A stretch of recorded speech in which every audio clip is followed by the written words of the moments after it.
Okay जी, तो arterial system हम देख रहे हैं यूरोमैस्टिक्स का।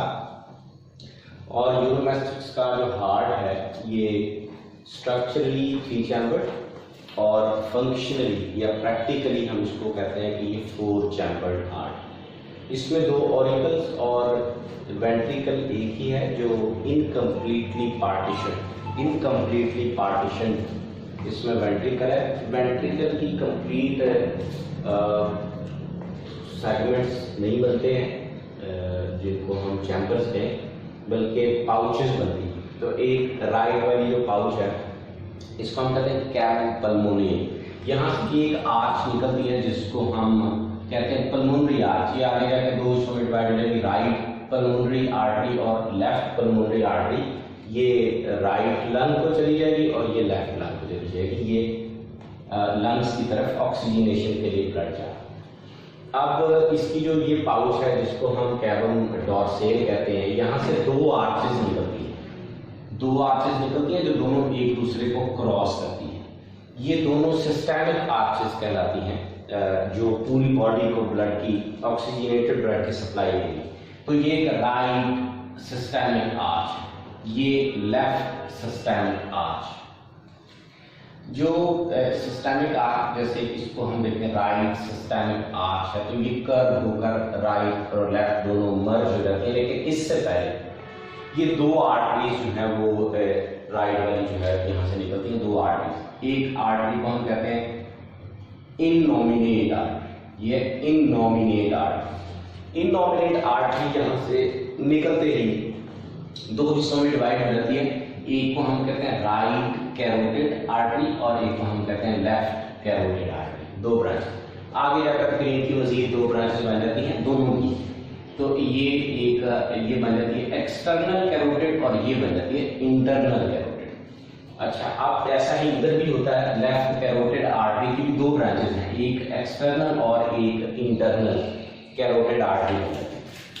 हर एक इंटरनल कैरोटिड को एक सप्लाई जो है वो एक उसकी जो रेस्पेक्टिव आर्च होती है राइट या लेफ्ट, वहां से एक सप्लाई जाती है जिसको हम कहते हैं डक्टस कैरोटिकस।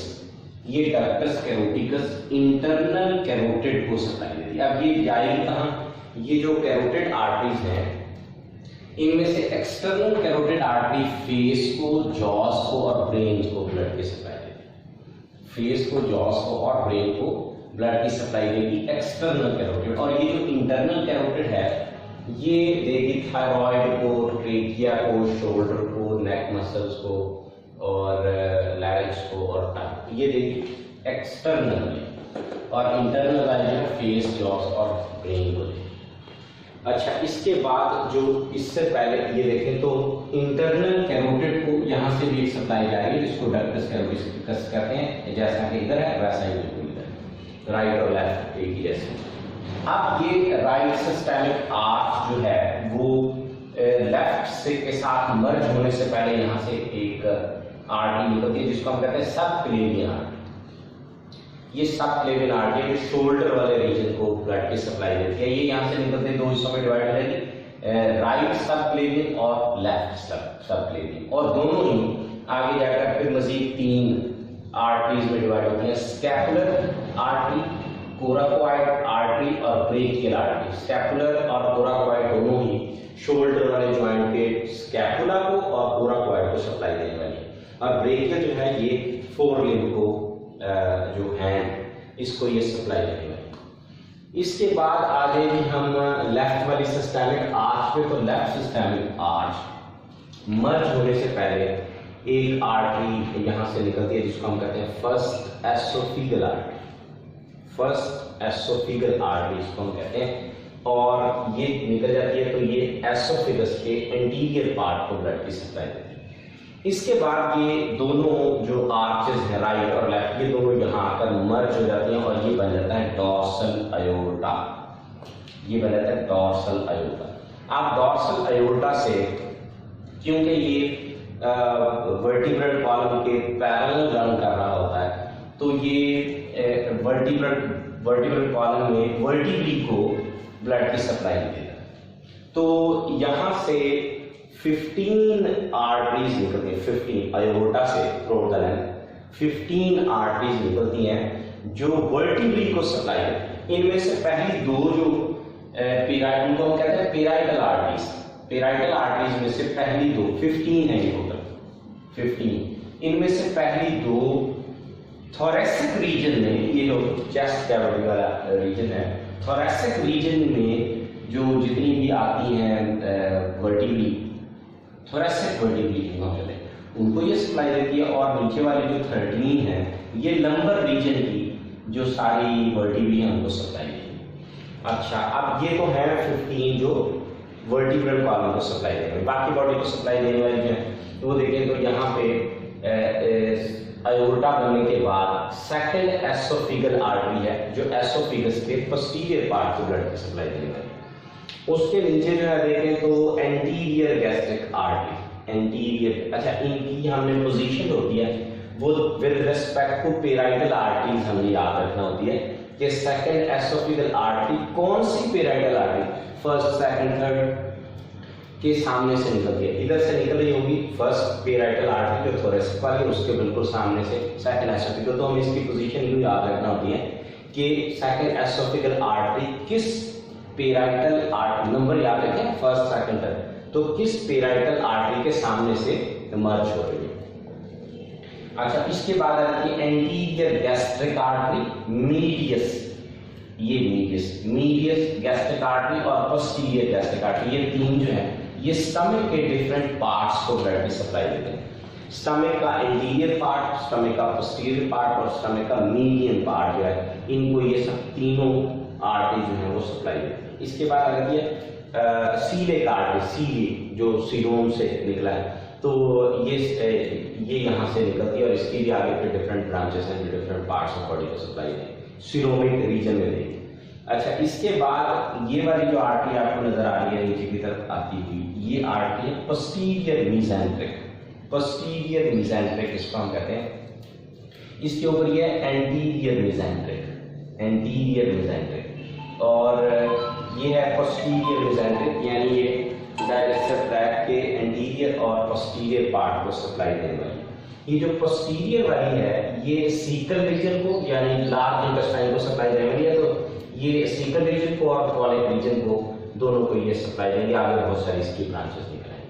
अच्छा, यहाँ पे ये वाली जो आर्टरी है ये है पैंक्रियोहिपैटिक, पैंक्रियोहिपैटिक। पैंक्रियोहिपैटिक में से तीन ब्रांचेस ये निकलती हैं डिफरेंट। एक ड्यूडिनल है जो ड्यूडिनल को स्मॉल इंटेस्टाइन को सप्लाई देने वाली है, एक है पैंक्रियाटिक जो पैंक्रियास को देगी, और एक है हिपैटिक जो लिवर को सप्लाई देगी। ये पैंक्रियोहिपैटिक ये वाली आर्टरी है, इसकी आगे पे डिफरेंट ब्रांचेस तीन निकलती हैं। ड्यूडिनल के पार्ट्स को देगी, पैंक्रियाटिक पैंक्रियास और हिपैटिक जो है लिवर को सप्लाई। फिर इसके बाद आती है एंटीरियर मेसेंट्रिक और उसके बाद पोस्टीरियर मेसेंट्रिक आ गई। फिर ये यहाँ टेस्टिस हो सकते हैं या ओवरीज हो सकते हैं, जो भी होंगे। अगर ये मेल है तो यहाँ पे टेस्टिस होंगे, फीमेल है तो यहाँ ओवरीज होंगे, और यहाँ से एक पेयर ऑफ आर्टरीज निकलता है जो इन जेनिटल ऑर्गन्स को, हो सकता है ये टेस्टिस हो सकता है कि ये ओवरीज हो, तो इनको हम फिर जनरली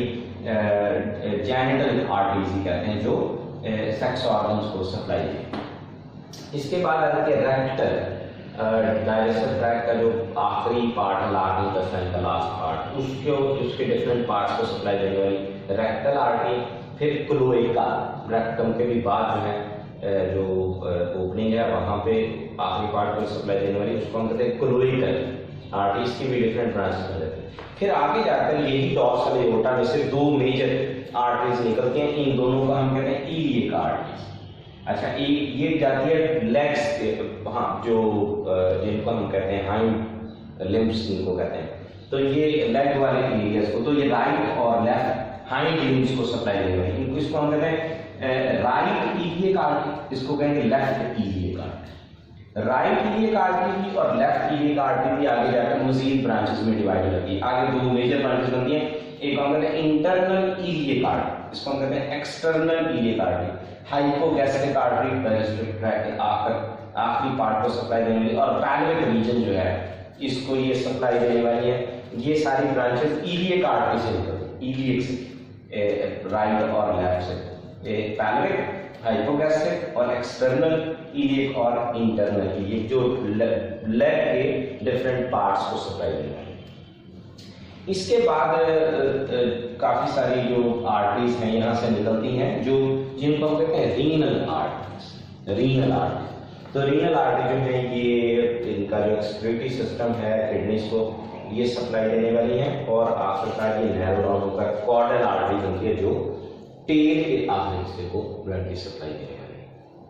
तो ये है इसका आर्टीरियल सिस्टम। इन सारी आर्टरीज को याद करने के लिए अब आपने करना ये है कि यहाँ जो है ये है parietal arteries, parietal, first parietal, फिर सेकंड पेराइटल, फिर थर्ड पेराइटल और फोर्थ पेराइटल। अब आपने इनको इनके नंबर भी याद रख लेने हैं कि कौन सी आर्टरी, ये जो हम जितने भी डाइजेस्टिव ट्रैक की जो आर्टरीज हैं सप्लाई देने वाली, ये कहाँ से निकलती है, इनकी पोजीशन हमें याद रखना होती है पेराइटल आर्टरीज के नंबर से, कि कौन सी पेराइटल आर्टरी किस नंबर वाली, first second third parietal artery के सामने से सेकंड एसोफेगस निकल रही है, और या किस नंबर वाली पेराइटल आर्टरी के सामने से इनमें से कौन सी आर्टरी जो वो इमर्ज हो रही है। ठीक है, तो अब इसके अलावा फिर आपने ये करना है कि जो भी आर्टरीज आप देख रहे हैं, आपको इसके साथ ये भी याद रखना है कि ये आर्टरी बॉडी के किस पार्ट को सप्लाई देने वाली जरूरी चीज है, क्योंकि अब आपने यहाँ पे आपने सिर्फ आर्टरीज के नाम लिखने हैं जब आप इसको बनाएंगे डायग्राम को और उसको लेबल कर देंगे, लेकिन ये जो आर्टरी है ये बॉडी के किस पार्ट को सप्लाई देने वाली है ये भी आपने देखना है। जैसे अभी यहाँ से हमने देखा था कि जब यहाँ से एक इंडोमिनेट आर्टरी जब निकलती है तो दो हिस्सों में डिवाइड हो जाती है, यहाँ से इसकी फिर मजीद ब्रांचेस निकलती हैं, तो दो ब्रांचेस इंटरनल और एक्सटर्नल कैरोटिड बनती है। एक्सटर्नल कैरोटिड जो होती है ये हमारे इसके या यूरोमैस्टिक्स के थायराइड वाला ये जो गले में जो हिस्सा है, ट्रेकिया जो सांस वाली नाली है, और शोल्डर और नेक के मसल्स को और लैरिंक्स को और टंग को, इनको ये सप्लाई देने वाला है एक्सटर्नल कैरोटिड आर्टरी। और जो इंटरनल कैरोटिड आर्टरी है ये फेस के डिफरेंट पार्ट्स को, जॉज को और ब्रेन को सप्लाई देते हैं। इसी तरह लेफ्ट साइड वाले भी, और ये जब दोनों सिस्टमिक आर्चेस एक दूसरे को क्रॉस करती हुई नीचे आ जाते हैं और यहाँ पर मर्ज होकर एक ही कॉमन डॉर्सल एब्डोमेन। लेकिन इससे पहले ये जो सब क्लेवियन आर्टरी यहाँ से निकलती है मर्ज होने से पहले, तो ये इस एक साइड से सिर्फ, तो यहाँ से ये निकलते सब क्लेवियन जो डिवाइड होकर दो हिस्सों में डिवाइड होती है, क्योंकि राइट और लेफ्ट शोल्डर जो है इनको सप्लाई देने वाली है।